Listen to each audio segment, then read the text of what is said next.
tem a exigência de qualquer curso superior, coronel. Ah, é verdade. Então, da escola de oficiais, com certeza. Com certeza. Vai ser E esse é esse foi o restrito último para agora. quem tem direito, né? O curso de direito. Inclusive vai dar um vácuo ali, né? Nós estávamos conversando esse tempo. E dos praça, mas tinha que ter, cara, sabe, professor? Eu vou ser sincero, eu sempre fui contra. Aham. Verdade. Eu vou dizer, embora eu fui contra hoje, mas hoje a grande maioria tem, né? Inclusive, a gente vê por causa da postura, mas em razão de alguns direitos que nós temos que ter para se igualar com demais forças, tem que ter curso superior. Hoje, digamos assim, a gente tem que se acostumar e superar, se acostumar com o moderno. É uma fase que já está superada, tem que ter curso superior para ser prático, porque todos os outros concursos que estão aí estão exigindo curso superior, né? Então, até mesmo para um eventual aumento salarial, essas questões de nível, né? Daí tem que ser curso superior. Eu era contra, mas os argumentos me convenceram. Agora o senhor acabou de colocar, então, um argumento favorável e que explica por que dessa exigência.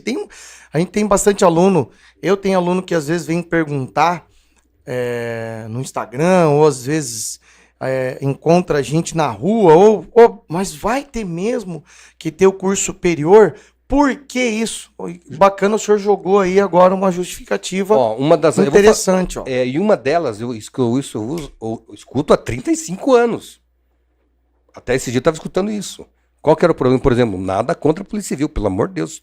Tenho grandes amigos lá, né? Eu nunca tive problema com a Polícia Civil. Mas, por exemplo, um dos argumentos com o sindicato da Polícia Civil, que nós não temos sindicato, o que eles falavam? Não, o nosso policial tem curso superior, e o PM não tem. Então, pessoal, para ter uma proporção salarial, agora não vai existir mais esse argumento, porque o policial militar, o soldado, também vai ter que ter. E, na verdade, todos têm, professor. Eu lembro dos últimos cursos, sempre teve, a grande maioria teve. Tanto que teve um caso ali, por exemplo, um pouco antes de eu sair de comando do batalhão, nós tínhamos um subtenente lá, o sargento. Aqui eu vou citar o nome dele, porque é uma pessoa, é meu amigo, profissional de primeira. O sargento Luiz Antônio. Um dos melhores sargentos que eu tinha. Só que ele entrou na época que não exigia nem o 2º grau.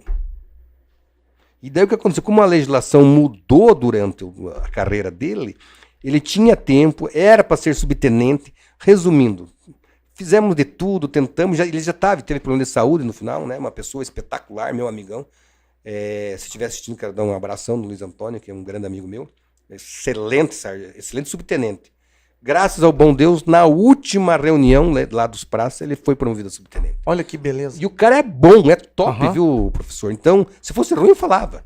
Por isso que eu citei o nome. Quando o cara é bom, a gente cita o nome. Quando a gente não vai falar o nome para não responder processo depois. Eu quero ler aqui o que o Antônio Gasparim colocou para o senhor aqui. O Coronel Garcês é um policial militar exemplar, muito conhecido aqui na cidade de Cascavel. Prestou relevantes serviços à nossa região oeste do Paraná. Parabéns. Ô, Antônio, ficamos muito felizes aqui. Mas é claro que não tem, né? As pessoas vão colocar aqui as informações, porque são muitos anos de serviço prestado a essa comunidade aqui, para manter essa cidade de forma mais pacífica possível. Coronel, deixa eu perguntar para o senhor. Um abraço pro Gasparim aí, o Antônio Gasparim. Olha aí, Ficou muito feliz porque a gente tentou, assim, sempre ser justo, viu, professor? Bacana. Porque o policial precisa do amigo. O que eu falo? Nós somos irmãos de farda. E é emocionante ser. Vocês não têm ideia, pessoal. Um dia vocês vão. Quem está assistindo vai ver que a polícia militar claro, no começo ali não é tipo igual eu tô falando, né? Igual, por exemplo, vou dar um exemplo bem rápido, discutir antes da sua pergunta, professor. Eu estava no colégio da Polícia Militar no 3º ano. Aí eu fui fazer uma visita na academia do Guatupê. Nunca vou esquecer também aquele dia. Eu cheguei lá, colocaram um 3º-anista para nos acompanhar. Na hora que a gente foi almoçar, não, vamos servir, deixaram Nossa senhora, esse lugar que eu quero, né? Não, na verdade estavam tratando a gente super bem. E no ano seguinte, quando eu entrei lá, daí pronto. Seu bicho, corre, paga. Esse lugar que eu tava. Toda uma comparação, né? Quando eu fui como civil, me trataram super bem, né? Daí eu entrei, deu couro comeu. Mas aí já é a preparação psicológica, É a né, preparação Coronel? psicológica. Já é pra falar assim, Demos não. tiro, trataram de super bem, mas no ano seguinte, daí o bicho começou a pegar. Faz parte, né, Coronel? Faz parte. Faz parte. Coronel, quanto tempo que o senhor levou de segundo tenente até capitão?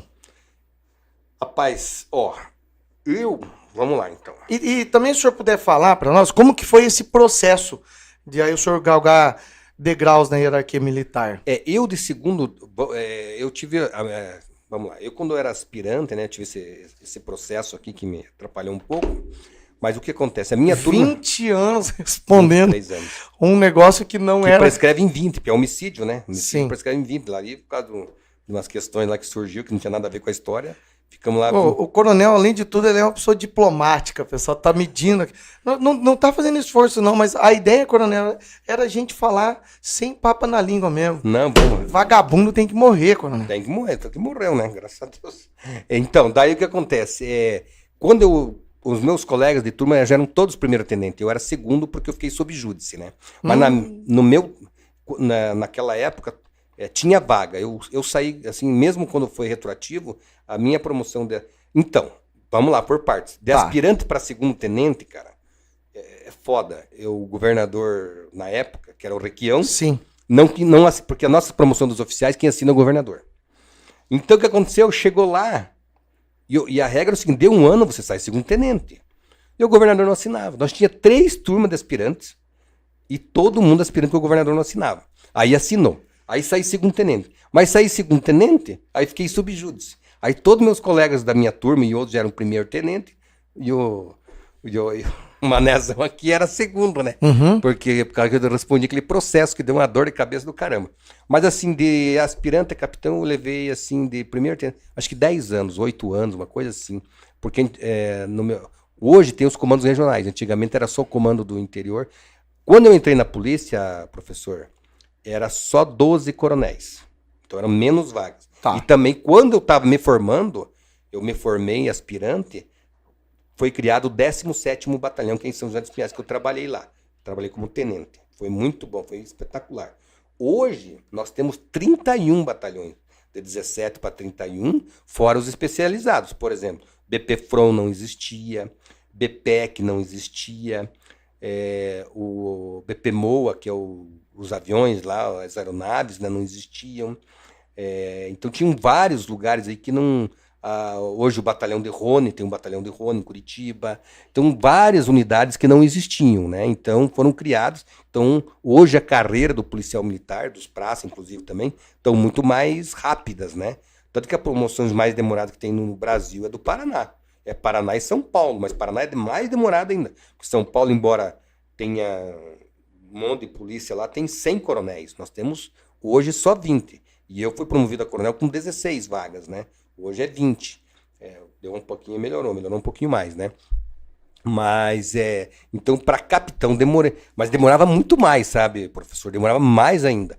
Eu ainda peguei... E outra coisa também, né? Daí, na minha época também, tinha as mulheres. Tenho até hoje, né? Sim. Daí as mulheres eram um quadro à parte. Quando eu estava mais ou menos próximo de chegar a capitão, o que aconteceu? Eles pegaram todas as mulheres que eram mais antigas que nós e colocaram no nosso quadro. Resumindo, elas entraram na minha frente. Uhum. Entendeu? Então, mais uma demora ainda.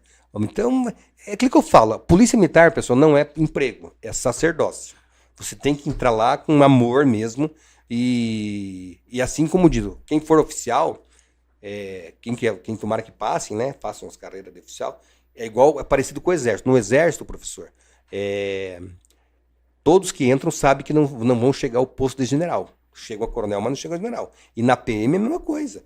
Não chega a coronel todos. Dos que se formam, poucos chegam. Alguns chegam tenente coronel e a grande maioria chega a major. Mas a coronel é muito difícil. E eu, graças a Deus mesmo. Eu falo a verdade, eu não imaginava que ia ser coronel de polícia. Eu queria ser polícia, né? Eu não queria ser coronel, eu queria ser polícia, né? Mas graças a Deus no final deu tudo certo. O senhor imaginava, então, eu entrei como aspirante, eu vou operar, eu vou tocar o barco. Enquanto eu puder operar. E aí, logo que o senhor foi capitão, que daí mudou de setor dentro da polícia, como é que foi? Capitão dá uma mudança muito grande, porque capitão você é um oficial intermediário. Você já começa a comandar a companhia ou ser chefe de setor, né? E o capitão ali é a divisão ali, né? Entre o oficial superior e os outros, né? E a companhia, então, ele tá ali. Ele tem até um mesclado a parte administrativa com a parte operacional. Mas muda bastante. E daí major muda mais e assim que vai crescendo muda muito mais ainda. Fora esse BO aqui, coronel, teve algum outro que o senhor fala, olha, esse deu trabalho. Essa situação aqui, fora essa aqui é emblemática, né? Essa aqui, inclusive, o senhor vai lançar um livro que fala um pouco dessa história aqui. Não, o livro que o senhor vai lançar é outro.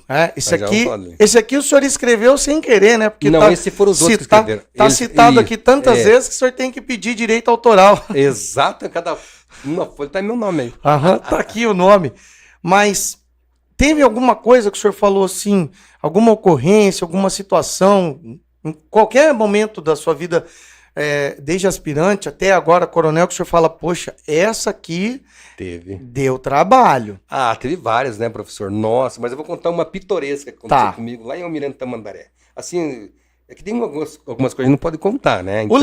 O bacana, desculpa, coronel, é que o senhor atuou Paraná inteiro, né? No Paraná inteiro, Almirante, tanto que a gente lá Se for pensar só de Cascavel, dá mais um livro aí. Dá mais um livro. E Almirante Tamandaré eu trabalhei, lá é horrível. Com todo respeito, né? Uma desgraça aquela cidade lá. E tem muito bandido lá. Lá tanto que tem um morro lá, os caras chamam de Tamandaré, Morro da Formiga e o caramba quatro. Mas eu trabalhei lá, professor. Teve um caso assim que eu falo isso pros policiais, isso eu sempre falo. Eu fiz um IPM da morte de um policial. IPM, o que é IPM? Inquérito Policial Militar. Na verdade, militar. Os policiais mataram um vagabundo lá. E daí, na época, hoje não, hoje é tudo eletrônico. Hoje o que eu vou falar, hoje eu não conseguiria fazer. Uhum. Mas assim, por isso que eu digo, a polícia te deixa você um cara ligado, né? Aí, como a gente também conhecia todo mundo, o que aconteceu? Eu fiz aquele IPM. E tinha o setor, né? E daí você faz, termina, manda pro comandante, o comandante manda pra Curitiba, lá no QG, que passa por crivo de um setor específico, que é a corregedoria. Hoje a corregedoria, antes era Justiça e Disciplina. Mas é a mesma coisa. E na época tinha um chefe da corregedoria que era o terror. Inclusive é meu amigo hoje. O cara é um terror. O cara era a linha duríssima, né? E daí, de repente, eu fui no fórum de Almirante Tamandaré. Eu nunca vou esquecer isso. Assim, juridicamente, para quem faz, quem estuda, é interessante isso. Daí, o que aconteceu? Deu o escrivão lá, falou, tenente, o promotor vai pedir novas diligências, ele quer uma reconstituição. Eu falei, putz, vai voltar esse IPM, vai chegar na mão do fulano de tal e ele vai me dar uma punição disciplinar. Eu imaginei isso. Eu falei, você tá aí com esse IPM? Ele falou, tô. Eu falei, dá pra mim esse IPM, então dá de carga pra mim. E tá aqui já o despacho do promotor, só que tinha que voltar pra Curitiba, lá no QG, pra depois ir pro batalhão e ir pro batalhão pra minha mão, pra eu refazer, né? Rapaz, o que eu fiz? Eu peguei aquele IPM, nomeei um escrivão ad hoc, não tinha nada a ver com a história, fui lá, fiz a reconstituição por conta, sem passar pelos trâmites legais, porque, na verdade, na fase de IPM pode fazer isso. Terminei, levei direto para o promotor lá no Fórum da Justiça de Almirante Tamandaré e protocolei. Foi um fato inédito isso daí, porque eu mesmo, por conta, até nomeei um escrivão, então isso foi um fato pitoresco que aconteceu comigo, que eu acredito que ninguém tenha feito na Polícia Militar. E o senhor era tenente, já era? Era tenente, primeiro tenente com meio tempo. Então foi um dos fatos pitorescos assim que eu fiz também, entendeu? Uma das coisas que o senhor fala, poxa, isso aqui hoje não dá porque é tudo eletrônico. Tudo eletrônico, tudo tá mais complicado. Hoje... Mas foi legal, foi divertido. Poxa, coronel, das mudanças que a PM teve aí recentemente em relação a estrutura a estrutura operacional, armamento, qual é aquela que o senhor fala, olha, essa faz da PM do Paraná a melhor PM do Brasil? Aquela que o senhor fala, poxa, não tem outro lugar, não tem outro estado. Essa aqui é algo que funciona plenamente. Uma mudança que veio para a PM, veio para melhorar e que faz a PM do Paraná se destacar em relação às outras. Pode não ser necessariamente só equipamento. Não, é a formação. É a formação do policial.